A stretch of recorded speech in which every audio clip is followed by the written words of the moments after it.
नमस्कार मंडळी, मी वैशाली ब्लॉगमध्ये मी पुन्हा एकदा तुमचं मनापासून स्वागत करते।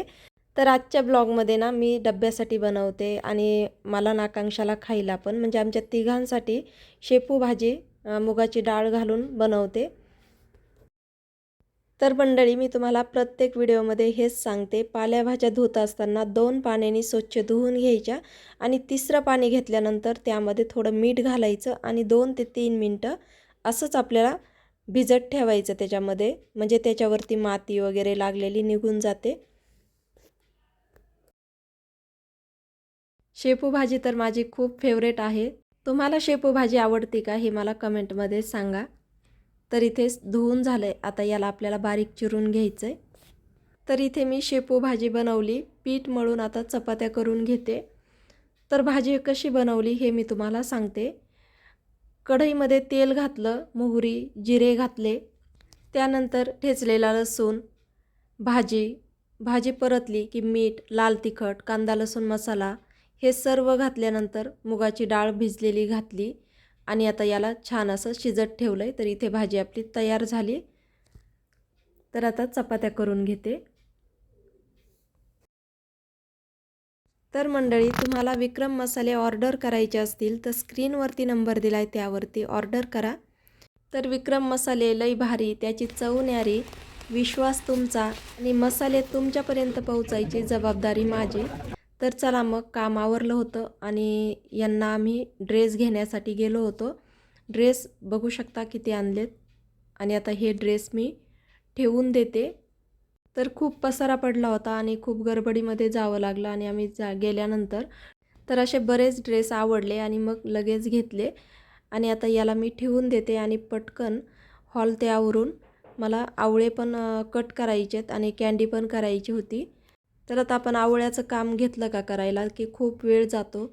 तर माझं तसंच झालं, खूप वेळ लागला मला हे आवळे कट करायला, कारण बरेचसे आवळे सुकले होते, काहींना डाग पडले होते, तर ते बघून कट करायचे होते ना, त्यामुळे माझा खूप वेळ गेला। तर आता इथे पटकन याच्यामध्ये हे ड्रेस ठेवून देते आणि त्यानंतर हॉल आवरला की लगेच आवळ्याचं करायला घेते। तुम्हाला जर व्हिडिओ आवडत असतील तर लाईक, शेअर आणि चॅनलला नवीन असाल तर सबस्क्राईब करा। तर बघा आता हे आवळे एवढे मी कट केलेत आणि अजून एवढे बाकी आहेत। तर इकडे मी कट केलेले याला मी वाफवून घेते। वाफवल्यानंतर याची मी सुपारी बनवते। आणि कसं आहे ना, आवळ्याचं सध्या सीझन संपत आलंय, त्यामुळे आवळे पण चांगले काही भेटत नाहीत। तर ह्यांना एका गाडीवरती दिसले आणि ते भरपूर असे आवळे घेऊन आले। मी तुम्हाला मागच्या व्हिडिओमध्ये दाखवले होते, बरेच आणले होते, 13 किलो आवळे।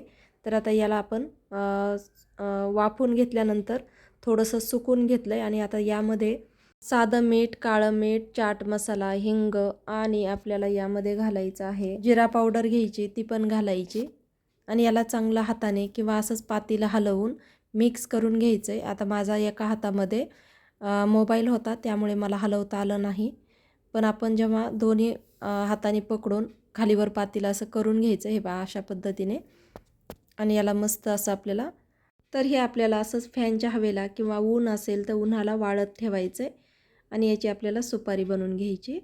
तर हे पहा आता एवढे आवळे त्यातलं बी काढलं आहे आणि भरपूर असं आवळा कट केला आहे। हे पहा आता एवढे खराब झालेले निघलेत आणि हे चांगले चांगले मी घेतलेत। आता हे पटकन आवरून घेते, खूप पसारा पडला आहे।